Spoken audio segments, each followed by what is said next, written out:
Okay, we're listening to Dan Bongino, April 22nd, 2 days after Easter.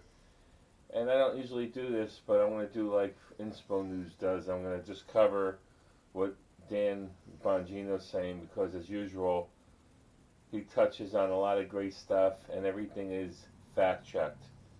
So here we go. You'll remember that line now.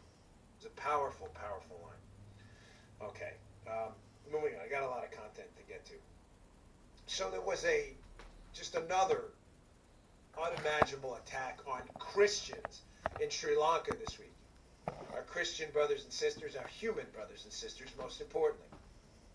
And how are the liberals, and led by, unbelievably, Barack Obama, how are they covering this attack on Christians in Sri Lanka? Put up this tweet. This is Barack Obama's tweet. This is unreal. The attack on tourists and Easter worshippers in Sri Lanka are an attack on humanity. On a day devoted to love, redemption, and renewal, we pray for the victims and stand with the people of Sri Lanka. The attack on tourists and Easter worshippers? You mean Christians?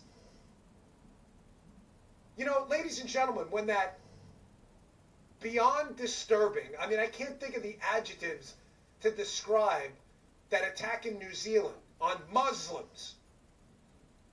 Not Muslim holiday worshippers, Muslims, human beings, who were murdered on a GoPro cam. Oh, sorry, I'm not. All right, so here's the left's and the news, and it's the main, statements that they use. Nobody's going to say an attack on Christians, and as a matter of fact, in America, you never hear of hate crimes on Christians. When they steal baby Jesus, you don't hear about that. Then that's not a hate crime, but some 8-year-old draws a swastika in a cemetery, and that's a hate crime. So here is the Democrats and their leader, Obama, controlling that narrative that they were Easter worshippers. And when the same thing happened in New Zealand, in the town of Christchurch, which is interesting, and one of New Zealand power brokers put those people, the Muslims, in there on purpose. Anyhow, that was an attack on Muslims. Okay, so he brings this out very nicely, the double standard. Let's continue. Worshippers of Jesus Christ on the most important, significant weekend day of the Christian calendar. The day we believe Jesus Christ rose from the dead. They're not Easter worshippers, man. Gosh, you were the former president of the United States. Lead from the front on this. I bring this up because it just goes back to this constant far-left messaging game about everything. Even disgusting, horrifying, abhorrent attacks on human life. They're not Easter worshippers. They're Christians. Okay, now he brings up the Brennan lie. How we all know that the director of the CIA, former John Brennan, lied about knowing about the dossier, knowing about that there was an investigation on Trump, because after all, him, Clinton, Obama, Lynch, Comey, and many other people, Clapper, were all involved in the illegal spying on our president and others and unmasking people and colluding. We're going to get into all of that. So here he brings this up. This is pretty interesting. Check this out. Collusion hoax, which is now entirely, completely discredited. It's now a 100% hoax. We know that. We are now moving into a transition into phase 2, which is turning the spotlights on the Democrats and highlighting their government malfeasance and their weaponization of the intelligence and the law enforcement community under the Obama administration. And it's moving fast. We now have even left-leaning journalists who've tried to kind of parlay their journalism status as being mainstream when they're really left-leaning, like Bob Woodward. Alright, sorry about cutting that off, but I just have to say this. The evidence is so clear that the left and the Democrats have engaged in criminal activities that even some of these liberal reporters and journalists have to throw us a small bone. Not a big bone, not this proper size bone, but a little burnt bone. And he's talking about the famous Bob Woodward, who in his title of the story does not say Brennan, piece of crap liar. He makes a kind of inference to it. Check it all out. And this is what I call yellow journalism. It's been going on for 30 years. Not longer, folks. Don't tell me longer. No, it's 30 years. Because that's when it started in the 90s. And 80s, actually. So, let's check this out. Bob Woodward is even starting to turn on this a little bit. And there was some interesting commentary this weekend by Woodward about an explosive revelation he has that Rand Paul also brought up about John Brennan. All right, I'm going to get to that in a second. Let's show has to be paid for. We got great sponsors. But this is an Examiner about Bob Woodward, who, again, is a left-leaning journalist. And he comes out this weekend, Washington Examiner, Daniel Chayden. Here's the headline of the piece. Bob Woodward, Steele dossier appeared in draft of U.S. intel assessment on Russian meddling. Why not say Brennan lied? How the heck is that? How did that happen? I thought John Brennan told us. I got this video of Brennan. I'm going to play it in a second. If John Brennan is saying that, let's set this up so you understand where we're going. Bob Woodward is now saying that the fake dossier, right? The fake dossier appeared in an initial version of the January 2017 intelligence community assessment indicating that the Russians were trying to impact our election. Remember that? The 17 intel agencies all agree. Remember that? But didn't Obama say in 2016 in the fall that there is no Russian interference with our election? I'm going to throw that in. He spoke of that before Dan Bongino. Probably forgot about it now because it's hard for him to be on top of everything. But remember, Obama in 2016 contradicted all of this because they didn't know Trump was going to win. That January 2017 assessment? Yeah. Brennan is now, or Woodward is saying that Brennan, head of the CIA, had that included in the original ICA, Intelligence Community Assessment. 17 agencies agreed. Wait, how's that? If it came out in January of 2017, how would they have vetted that dossier in time if Brennan said this to Trey Gowdy up on Capitol Hill? Here's a clip. Know who commissioned the Steele dossier? I don't. Did the CIA rely on it? No. Why not? Because we didn't. It wasn't part of the corpus of intelligence information that we had. It was not in any way used as a basis for the intelligence community assessment that was done. Ooh, busted. I had a bunch of versions of that, but the Tucker one's always the best. Again, I love Tucker. Joe, as the audience on budget, am I reading this wrong? Okay, so Bob Woodward of Watergate fame has a source telling him now that Brennan's CIA used the dossier in the intelligence community assessment. And some intelligence professionals later on had it taken out. But you just watched the same cut I did, Joe. Brennan just clearly said that it played no role whatsoever, right? Did I miss that? Boy, he did. He said He that. did, thank you. So those stories cannot possibly be true. Now, making it even worse, I can go on with Brennan cuts all day, but I played them so often on the show, I want to make sure I got a good amount of commentary in. Brennan also said many times on the record that he only saw the dossier in December of 2016. Now, the date on that footage there is May of 2017. So in May of 2017, Brennan is now lying again, saying the January 2017 intelligence community assessment that 17 agencies think the Russians trying to help Donald Trump and win the election. Brennan his stories can't possibly be true. On one hand, he's saying the dossier had nothing to do with it.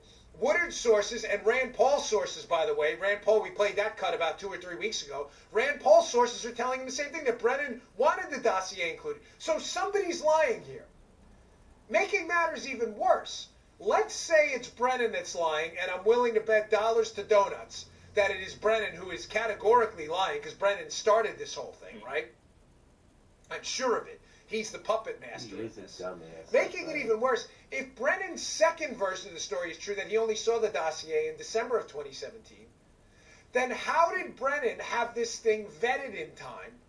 How could he have possibly had this vetted in time to include it in the January of 2017 ICA? Because he didn't, and he knew. In other words, even if his story is true, which it's not, that he first sees the dossier in December of 2016, and he wants it included in an assessment that's ongoing and is released in January of 2017, how does Brennan get it, see it for the first time, and within days or just weeks have the thing entirely vetted to include in a January of just a month later a report put out to the public so they can read it? Link? You know what's great about liars? They have to keep digging that hole bigger and bigger, and we're gonna see all of that. We're gonna be entertained, and we hope people go to jail. Now let's check on the next topic he talks about. Okay, let's have a little fun with Adam Schiff now. Now, I do have a theory. Schiff, Nadler, and Schumer. Why do they hate Trump so much? Well, they hate him because of many of the other reasons that the globalists hate him, and the criminals like Hillary. They don't want to be locked up in jail, so they hate Trump, and they don't want him uncovering everything that the global elitists and mainly Democrats, sad to say, are doing to America. Hopefully a Democrat is listening to this and can verify all of this and not vote Democrat, or I don't know, maybe fix their Democrat Party. But my theory is when Trump prayed at the inauguration and said, "In Jesus' name we pray," I think that sparked a lot of these people, let's just say, their hate and anger, who are looking to change America and not care about its foundings. Well, that's just my opinion. But let's hear Dan on Schiff. He's so shifty. And what Schiff's doing is he's marshaling the new Democrat strategy. And the strategy is to work with their fellow Democrat operative, Bob Mueller. I'm serious. Ladies and gentlemen, with all due respect to the man's service to the country and the military, that I appreciate that. That does not absolve you of the responsibility to do the right thing in your professional life later. Bob Mueller has done an enormous disservice to this country with this, to quote Mark Levin, the Mueller report, which is basically, Joe, a New York Times 400-page op-ed screed against Donald Trump, which says nothing about criminal activity at all. It's basically an op-ed about suspicious contacts that are in no way suspicious. But Schiff is going to parrot the company line now. Schiff has been insisting for months, Adam Schiff, sleazy Democrat congressman from California, that he has direct evidence of a conspiratorial arrangement to collude to impact the election between the Trump team and the Russians. He has been suggesting that for months, Joe. He has evidence of what the Bob Mueller report would call an agreement between the Trump team and the Russians to impact the election in a negative fashion in an effort. That is clear evidence you could find of intent by the campaign to collude with the Russians to get... What? You piece of dirt liar? Slimy dirtbag, Schiff. Chairman, you've been leading the charge for more than a year that President Trump and his campaign colluded with the Russians to interfere in the 2016 election. Here are just a few examples. This is about as clear evidence you could find of intent by the campaign to collude with the Russians to get useful information from the Russians. I think there's plenty of evidence of collusion or conspiracy. Where? Up your ass? I did say that there is ample evidence, and indeed there is, of collusion of people in the Trump campaign with the Russians. But, sir, let's look at what the Mueller report found, and I want to put it up on the screen. Volume 1, pages 1, 2, and 5. We understood coordination to... Now remember, the Mueller report has all these stupid things. It points out 10 things. It talks about a conversation with that Russian woman spy at the Trump Tower, but it did not say that she was paid for by Fusion GPS and Clinton people, and the other 9 things as well. Check it out. Require an agreement, tacit or express, between the Trump campaign and the Russian government on election interference. The investigation did not establish that members of the Trump campaign conspired or coordinated with the Russian government in its election interference activities. Mr. Chairman, the special counsel did not find the kind of coordination that you said was there. Chris, as you know, and I wish you had played the rest of some of those clips, I went on to say that whether that collusion, that evidence of collusion, rises to proof beyond reasonable doubt of the crime of conspiracy was a different question. And indeed, that distinction is made in the opening pages of the Mueller report. So when the president and his allies repeat this mantra of no collusion, they clearly haven't read or ignoring the plain language of the report, where Bob Mueller says 2 things. He says, we're not going to look into the question of whether it's collusion. That's a common lay term that can be criminal or non-criminal conduct. We're going to look at the crime of conspiracy. And on that issue, Bob Mueller says something else that I've been saying frequently, which is the fact that you may not be able to prove beyond a reasonable doubt a criminal conspiracy doesn't mean that there's an absence of evidence of crime. He said it. The Democrats, fascists, Gestapo, Nazi, show us your papers. Maybe these papers are forged. They don't prove your papers. We will lock you up anyway.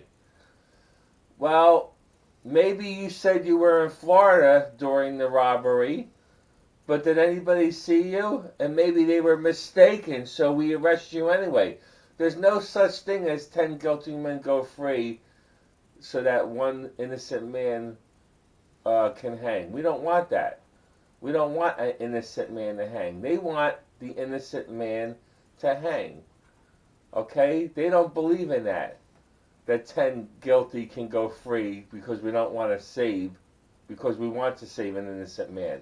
This is the Democrat Party. Meanwhile, all the huge evidence on Clinton, Comey, Loretta Lynch, what the IRS did to conservative groups, the typical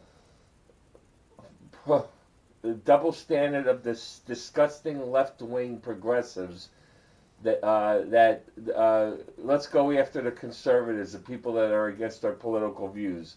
This is very dangerous. This Schiff is very dangerous, and I wish the Democrats in California don't vote for somebody just because they're a Democrat and you're a Democrat, because you're telling me, Democrats, that this is what you are, Gestapo Nazis. You're not fair, and you go after people that are innocent. One day that's going to happen to you. Let's continue to watch this and get aggravated. Dude, there is no evidence of a crime. None.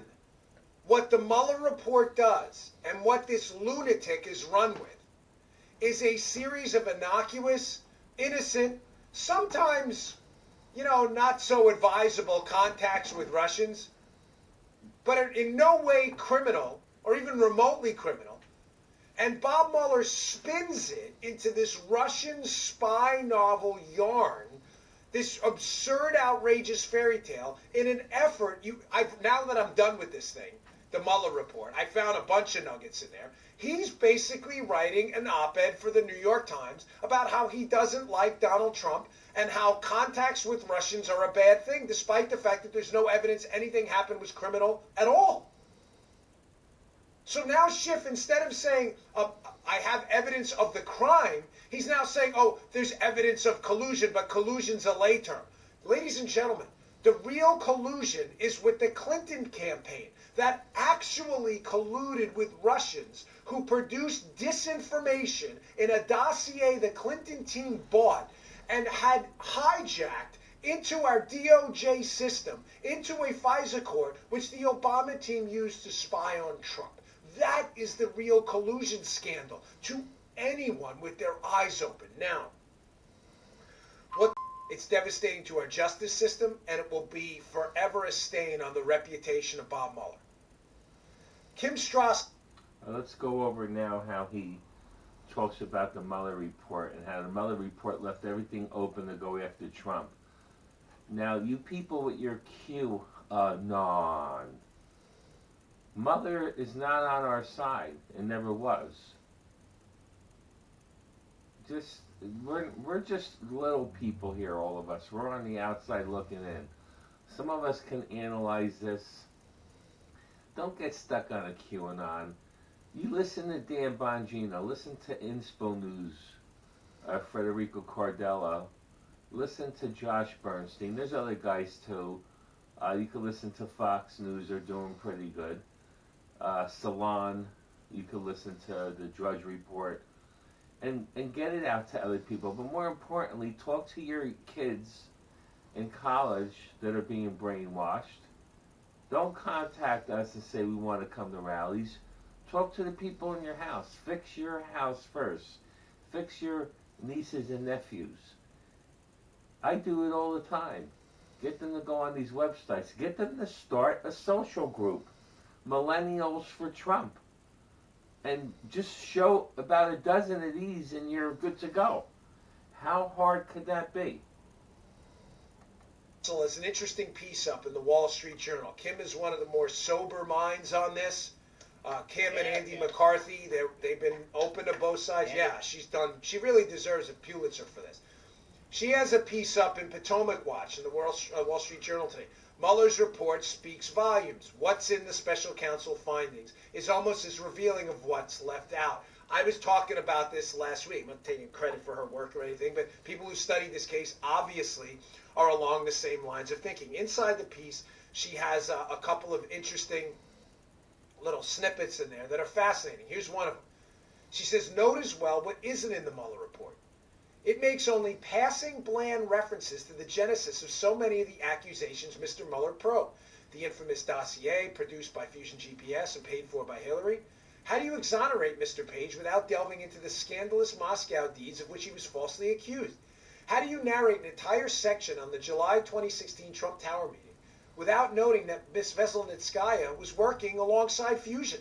How do you detail every aspect of the Papadopoulos accusations while avoiding any detail of the curious and suspect ways that those accusations came back to the FBI via Australia's Alexander Downer? Yes, Strassel nails it here. Ladies and gentlemen, what Mueller does to be crystal clear... This is part of Mueller's 10 things where he sets up these open doors to go after Trump, but only tells half the story. He also talks about the people that Trump talked to. He talks about an email he sent to supposedly Vladimir Putin to do the Moscow Tower, but they never got a response. But he doesn't say that, Mueller. He just said they communicated or they connected with. He went out of his way to lie, tell half stories on this report, and that's what shiftless, shitty Schiff is talking about. And these CNN people that are not interested in what's right or wrong. They're interested in going after people, ruining them, destroying them because they don't like them. Again, dangerous times. We have the Bolsheviks out in force. I don't want to interrupt this. I apologize. Let's hear the rest of it. This report is he writes about a bunch of non-criminal interactions with people, Russian and otherwise. He writes about them, and he leaves out any damning information that connects to the Democrats, making it seem that the accumulation of a bunch of innocent accusations. I heard this called, what did Greg Gutfeld call it, the laundry list fallacy on the 5 this week, and it's a great, he's right. How, Joe, if you can't produce evidence that there was any actual crime by the Trump team, just produce a bunch of innocent accusations in a laundry list that makes it seem so overwhelming that there must have been a crime. In other words, there was a bank robbed in Joe's community. Joe lives in that community. Joe went to that bank a week before. Joe has an account in that bank. Joe just, $1,000 just appeared in his account. None of this is evidence that Joe robbed the bank, but it's a laundry list of reasons if you wanted to impugn Joe's character that Joe may have robbed the bank. Well, did he rob it? No, he didn't rob it. Well, why are you telling me all this stuff? Because it's evidence that he may have robbed it. But did he rob it? No, other guys robbed it. So why are you telling me this again? This is non-evidence. This is anti-evidence. But Adam Schiff keeps saying this is all evidence of a conspiracy to attempt to collude. Jesse Waters said it best when I was on Waters World with him this Friday. He said, Bob Mueller in his report invents a new standard of justice, Joe. This was a great line. Not guilty of attempted obstruction. I said to Jesse after the break, I go, that's a great line. I may have to steal that. He's not guilty, Trump, of attempted obstruction. What is that? Either there's evidence that Trump's team committed this crime or not. And Mueller's report is clear. There's no they couldn't fabricate it. They couldn't find it. So what does he do instead of Mueller doing the right thing? And this is where I object to some of the criticisms of my commentary. There was this guy, this goofball at Talking Points Memo, who's always like taking pot shots at me. I'm not even going to say his name. He's not worthy of a spot on my show. I'm sorry. I don't mean to sound pretentious, but he's not. We put hard work. However much I object to Mueller's ridiculous report and his absurd investigation that should have been wrapped up on day one, Mueller's not dumb, Joe. He's not going to fabricate evidence. He's not. He would have been outed in a heartbeat, telling people make a false statement and I'll give you $1,000. He's not stupid. Mueller's report vindicated Trump because Trump vindicated and exonerated himself. Because none of the stuff Mueller was investigating, Joe, happened. Mueller can't go back to the future or back to the past, using the Michael J. Fox DeLorean and fabricate a case that didn't happen. Mueller did not exonerate Trump. Trump did. Ignoring all of that in favor of repeatedly telling a story about Papadopoulos, Trump Tower, Michael Cohen, and their contacts with Russians, which were not evidence of a crime. All right, I'm going to show you, because there's one more angle on this I caught this weekend. The Washington Examiner picked up on it too. Finally, today's show brought to you by our buddies at Law Shield. Listen, as a responsible gun owner. Folks, what's going on here, again, is there an attempt in the Mueller report to tell this spy novel in op-ed form about Russian contacts with the Trump team while leaving out the Democratic contacts. Here's a couple examples, because I'm going to pile on one more I uncovered this weekend. They talk about Papadopoulos and his contacts with Mifsud and Mifsud's detailed relationship with the Russians, leaving out completely Mifsud's connections to Western intelligence agencies and the potential that Papadopoulos was set up. Nowhere in the report does Mueller include that. Second, they talk about the Trump Tower meeting, as Strassel put up in her piece there. The Trump Tower meeting with Veselnitskaya and Don Jr., the Russian lawyer, not mentioning that the Russian lawyer worked for Fusion GPS, the company hired by Hillary. I think that's an important detail, Bob. How'd you miss that? You talk about the Cohen stuff and the real estate deal. And Michael Cohen, they were trying to build a Trump Tower in Moscow, Joe. And Michael Cohen emailed the Kremlin. Yeah, from an email they found online that was never returned. So let me get this straight, Joe. Donald Trump and Michael Cohen are colluding with Vladimir Putin, and they're emailing like info@kremlin.org or whatever, and it's getting thrown in the email recycling bin. Wow, those are really deep. Yeah, exactly, Joe. Those are real deep connections they have. He leaves all of that out because Mueller wants you to believe a fake story is true. Found an interesting one this weekend. Washington Examiner has a piece up about Eric Prince. Oh, where have we heard that before? Gosh, I feel so vindicated. I'm not patting myself on the back, but if you've been listening to the show, you heard this probably a year ago, 6 months ago, if you're right on the inside joke. Here's a piece by Russ Reed, Washington Examiner, in the show notes. Please read the show notes. They're really good. Mueller report. Eric Prince's secret meeting with Russia fell apart after its aircraft carrier, the Russians that is, went to Libya. Folks, I've documented this meeting 6 different ways from Sunday. If you read the section of the Mueller report about Eric Prince, why is Eric Prince significant? What does this have to do with, again, our top line thesis here? Mueller writes about Trump people's connections with Russians, yet leaves out the very same people being connected to Hillary and the Clinton team. You get it? He leaves all of that out. He talks about this Eric Prince meeting. Eric Prince, why is he significant? His sister, Betsy DeVos, is the education secretary in the Trump cabinet. Eric Prince is the old founder of Blackwater. Eric Prince goes to the Seychelles and meets with this guy in that Washington Examiner report, Kirill Dmitriev. It's about a business deal. It's nothing to do with Russian collusion. Kirill Dmitriev is the head of this thing called the Russian Direct Investment Fund. Follow me here. Mueller goes into deep detail about Kirill Dmitriev is connected to the Russians, his meeting, with Eric Prince, and, insinuating his connection to the Trump team through Davos and all that. That's all laid out on the liberal left, right? But what they don't tell you is Kirill Dmitriev, the very same Russian head of the Russian Direct Investment Fund, has some pretty significant connections to the Clinton world, too. Uh-oh. Here's a snippet from this piece at Salon.com that was done a while ago about the Panama Papers.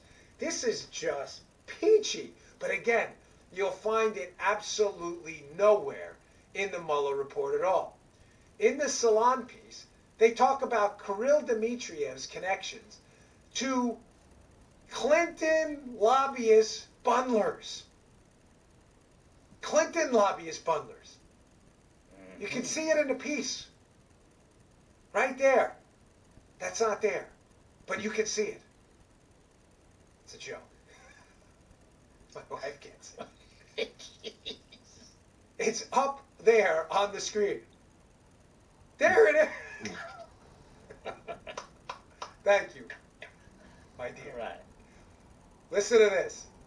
In his report on the Clinton machine's ties to Saudi Arabia, Michael Isikoff also notes that two of the Clinton lobbyist bundlers, Richard Sullivan and David Jones, are principals in a firm that, until late last year, represented the Russia Direct Investment Fund, a sovereign wealth fund co-founded by Vladimir Putin when he was prime minister. That's run by the same guy that they're talking about Eric Prince's meeting with. But they leave all out of the Mueller report that this guy's connected to the Clinton world.